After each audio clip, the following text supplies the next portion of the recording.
M45 Goto. Oh, there come a whole lot of stars.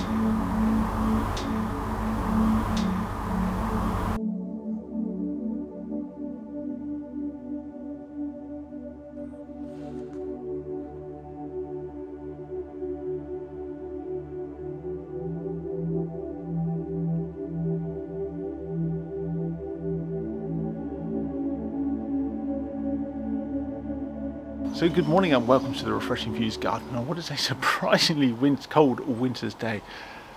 As you can see, I've got a new setup here in front of me, and amazingly, having put together a new setup, we've actually had about a week of clear skies where there's very cold clear snap. Normally when you buy astronomy gear, certainly in the UK, it comes fitted with a cloud, so when you open the box you let the cloud out and we get all this grey horrible weather. But having bought this and put this together, I've actually managed to use it under some clear skies. So we have a Skywatcher Az GTi mount. That's a lightweight, affordable sort of tracking mount, very simple to use. That sits on a carbon fibre tripod, and then I've got my William Optics Mega 90. This telescope's been to Tenerife, it's been to La Palma, it's been to Florida, it's been on family holidays. So I now have a very lightweight, affordable, easy to use tracking mount. So that means I can use it for visual observing. I can go from wide field scanning of the Milky Way with the binoviewers. I can go to high power to look at the moon and the planet, and I can then put a camera in, and I can then do my live stacking as well. So the plan is to use this as a travel setup. So I put the telescope, all the optics, all that, they go in my little travel bag, my travel suitcase. That's an airline portable camera bag, and the tripod and the mount, the head, that all goes in my suitcase, that goes into the hold, that goes into the check bags. Right, so this all rides on a sturdy carbon fibre tripod. This is an Innorel RT90C. So the problem is when you're choosing a tripod, you want something that's very sturdy, very stable, but you want it to be lightweight, and there's that sort of contradiction there. Now this has a rating of up to 40 kilos, so I'm assuming that's a structural weight rather than carrying a telescope. But 40 kilos is plenty enough weight, you know, for a setup like this. It comes with a really nice tripod bag.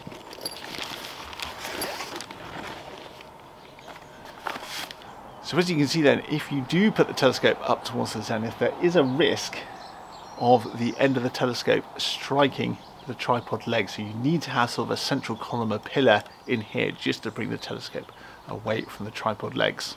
So you can buy sort of dedicated astronomy pillars, telescope piers to put on top of tripods, but what I did was I went for the adjustable center column, because I'm thinking, well, one day I might want to, you know, put a pair of binoculars on this or something like that and be able to adjust the height. So that's actually the Innorel center adjusting column, and I think it was about 60 or 70 pounds on top to go and buy that as well. But it works really well. I can adjust that. I literally have it, what's that, sort of, I don't know, 4 inches, 100 mil, something like that, above the tripod plate. So that's plenty of space in there, and that means that the telescope now clears the tripod legs. So the tripod, of course, being a camera tripod rather than an astronomy tripod, doesn't come with a eyepiece tray. So if you're outside observing, having a tray is so useful for swapping eyepieces, for having someone to put all your odds and sods, all the accessories you need. So I bought a universal tripod stone weight bag. It was £13 including tax, and it's made out of this lightweight nylon material, and it's got proper straps. They go around the legs, you can tension it up, and so for not a lot of weight, less than 100 grand, I got a really nice sturdy eyepiece tray. It folds up when you pack the tripod away. Now interestingly, the tripod, because it's so lightweight, and then you put a telescope and you put the accessories on it, it actually does raise the centre of gravity up. It's got quite a high centre of gravity. So I have read and I have seen people do it where you put rocks or water bottles into the tray just to reduce that weight down. So it's actually so lightweight, you actually need to find some local weights to put into the tripod tray, which I think is an absolutely brilliant setup. So there we have it. So having used this for the last week or so, I'm now going to give you my thoughts. So importantly, I have paid for all of this myself. So this is, I've paid my own money to buy this telescope. None of it is sponsored. I've not been paid. I'm not a brand ambassador or anything. It's a little bit of sick came over my throat there. So I've paid for this all myself. That means I can slag it off and tell you exactly how it performs. So like all good systems engineering thinking, you need to define your requirements before you can come up with a solution. So I wanted something that was lightweight, it was easy to pack away, it needed to be operated with its own power. I may not have access to mains power, and of course it's got to meet the airline sort of luggage requirements for having sort of checked baggage. So I can put the delicate optics, I can put the telescope, the camera, the eyepieces, all that sort of thing, that can all go in the suitcase, in my carry-on suitcase.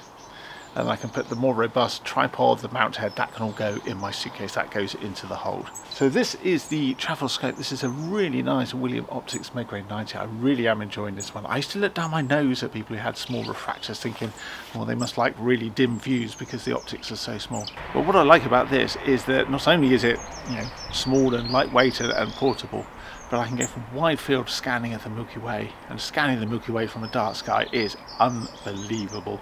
But you can also put an eyepiece in, you can get to high power, you can zoom in to the moon and the planets, and of course you can put a camera on it and then start doing some live stacking as well. And the other bonus is that the tube actually collapses down a little bit. You can bring the dew shield in, and that makes it small enough that it can then fit in the suitcase. So this is everything laid out on the table. We've got all the optics, all the delicate equipment in this case. I've got the tripod and the bag in this case.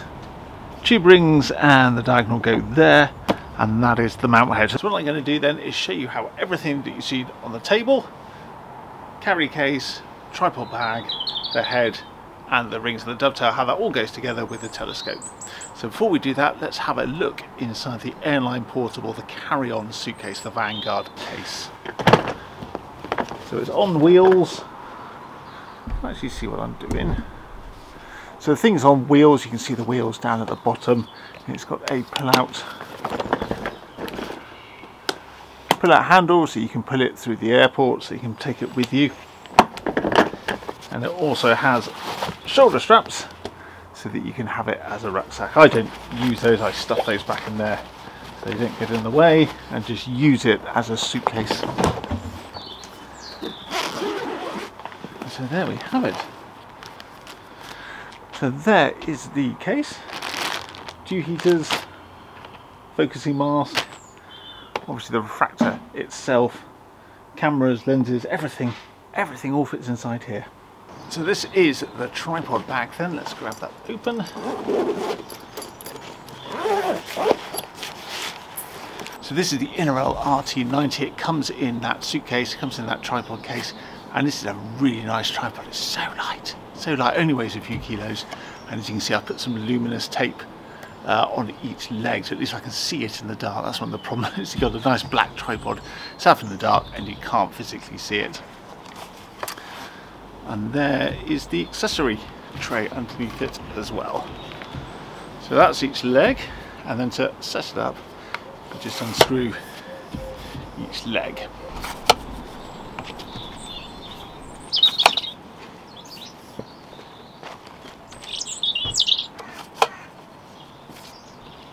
So this is the tripod fully extended. I'm 6 foot tall, 180 something centimeters, so you can see how tall the tripod is, fully extended, so plenty tall enough. This is probably a bit too tall for observing. Of course, the taller it gets, the more unstable it does, so I tend to only put it, I only put it out to 2 sections, just the top 2 sections. So when you have the telescope on, there's that risk that the telescope strikes the tripod. So the centre column I pull up about there, and then with the head and the tripod, that gives enough clearance from the tripod legs. So it literally is the same size as the mug. And it only weighs like 1 kilo. It's absolutely amazing how small this is. Mount.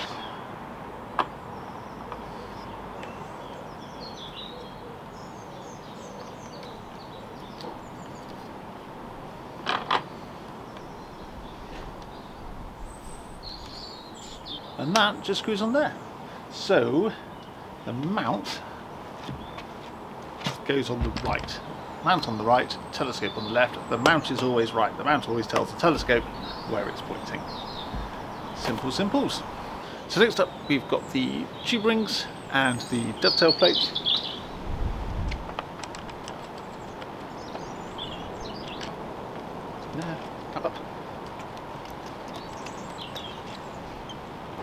this goes in there. Down.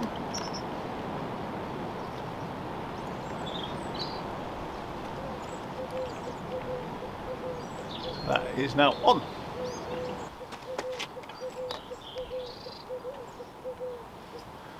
And of course, you can always check your dust covers in the accessory tray.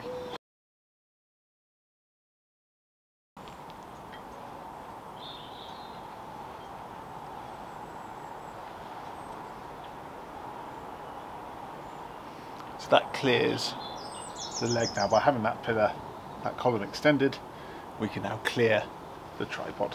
There's the focusing mask.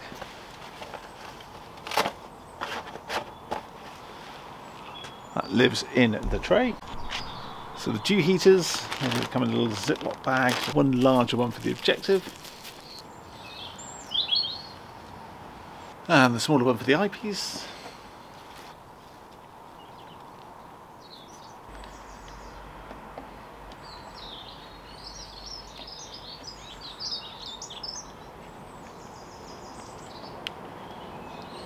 That's the power pack on. And we've got the dew heater, that clips in like so, and I have one of the 5.5mm cables, and it's a 5.5mm, but it's a wide junction, and that means I can put one in for the battery, and that's for the dew heaters. So that's the battery pack, and that provides power to the mount and to the dew heaters.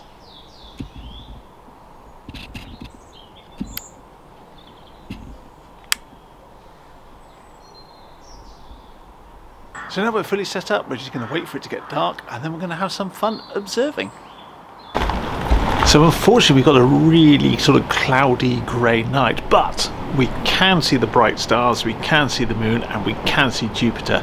So even though it's not the best of night for observing, I'm still going to get this telescope up and running, and we'll show you how it performs. So what we do now is we point the telescope horizontal and towards Polaris, which is over there. Set up over there, let's do it tight. There's Polaris. Turn the telescope on. There is the on switch. So the telescope's now on, so the mount is now on. So it means the Wi-Fi is transmitting. I'm going to grab my phone, which I've left somewhere, and then we can set the phone to be the hand controller. So what I've done is I've turned my screen brightness down on my phone, but made it go to a red screen. It's something you can do in the Apple and the iOS settings. So go onto the Wi-Fi, log onto the Az GTi, and then if I go to the SynScan app, tell it to connect. So we've now connected, it knows it's in altazimuth mode, it knows what time it is, it knows where it is, all from the phone's data. I'm now going to do a 3-star alignment, so I know its position on the ground, it knows how to point itself, and we can then go and do some observing. Let's begin our alignment. So if I'm quiet, you'll hear the motors, and I always just check the cables, nothing is catching.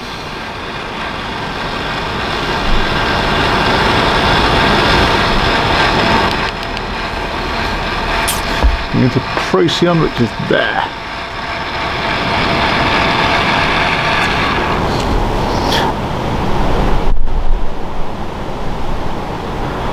So that's Procyon centered. And then go to Aldebaran.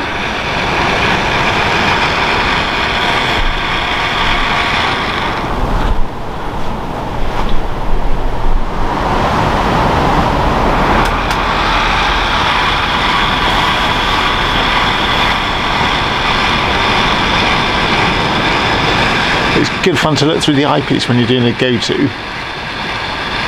It's good all the way around. Oh, indeed it is the house in the way.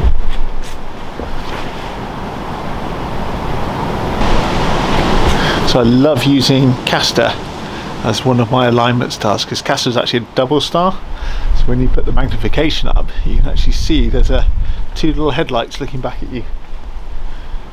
So I've just done the star alignment. What we're going to do is go from object to object, and we're just going to use the SynScan app, you know, the Skywatcher app, and we'll see how well the Goto works in each case, getting the object in the field of view straight away. So I'm going to swap the eyepiece over for the camera.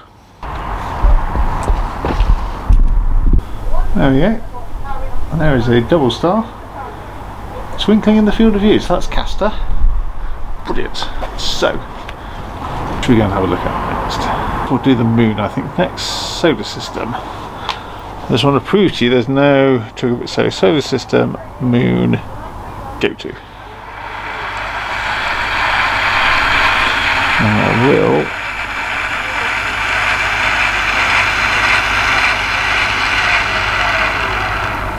Oh, there we have a moon.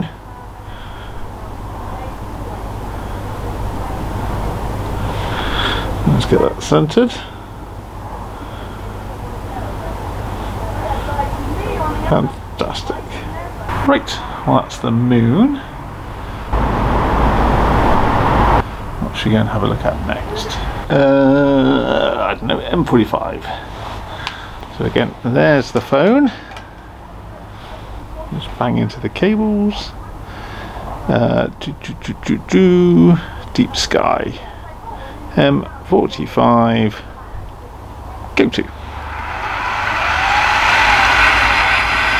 I'm going to have to crack myself, aren't we?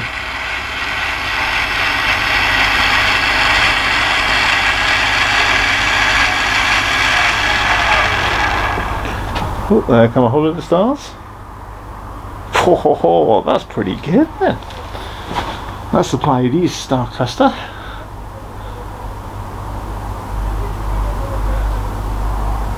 Right, last one we'll have a look at then. Our solar system, Jupiter. So we get Jupiter, Goto.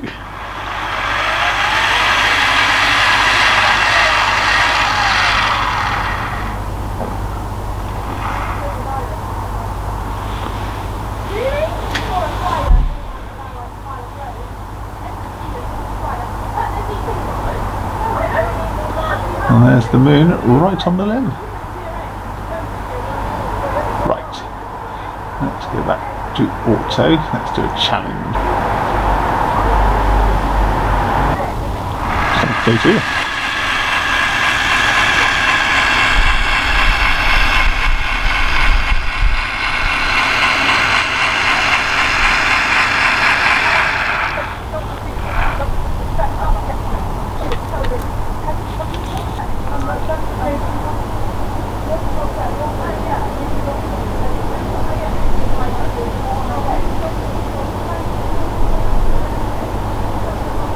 There it is.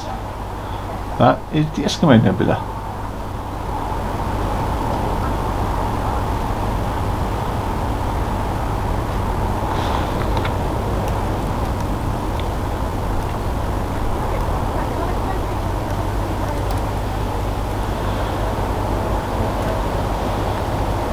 So yeah, nearly 12 minutes now.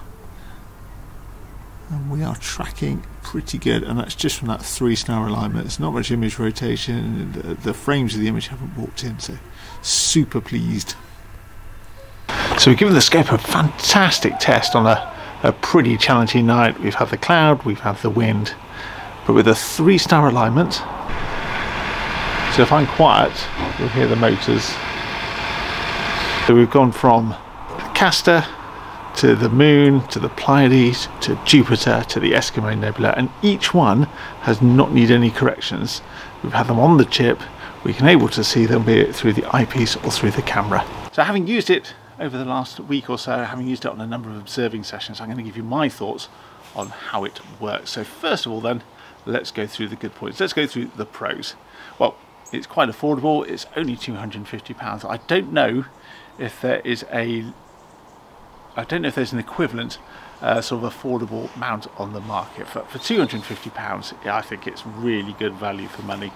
So at tracks I just did a 3-star alignment, and that certainly was good enough for visual use. I could track and I could go to, and I would keep the object in the eyepiece even if I cranked up the power for minutes at a time. Gotos worked really well. I could move from object to object and get it back in, but certainly for visual, for planetary, for lunar and for live stacking, it seemed to work just really well.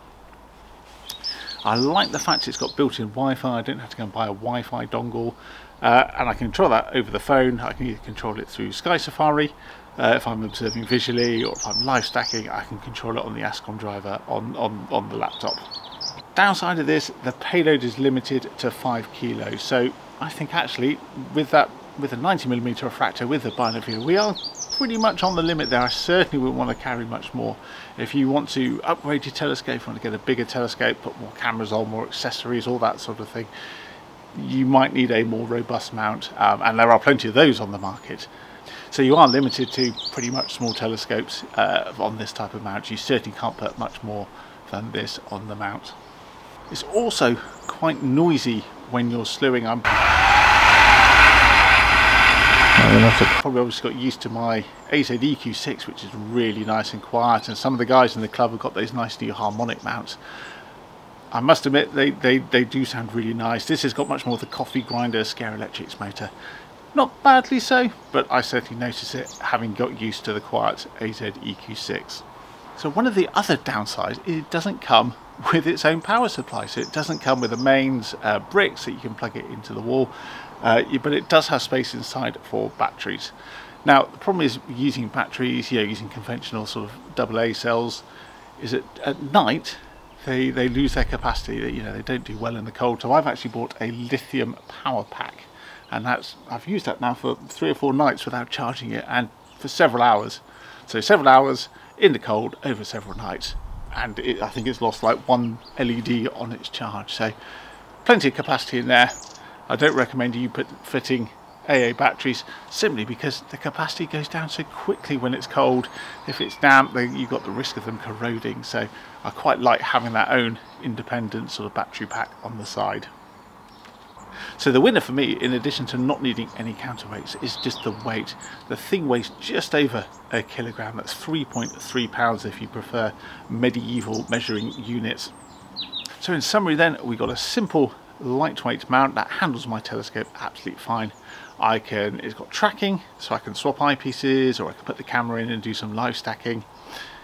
Easy to control. It's got built-in Wi-Fi, so you can use your phone or you can use your laptop if you've got an ASCOM drivers. You've got a lightweight, cheap tracking mount that just works.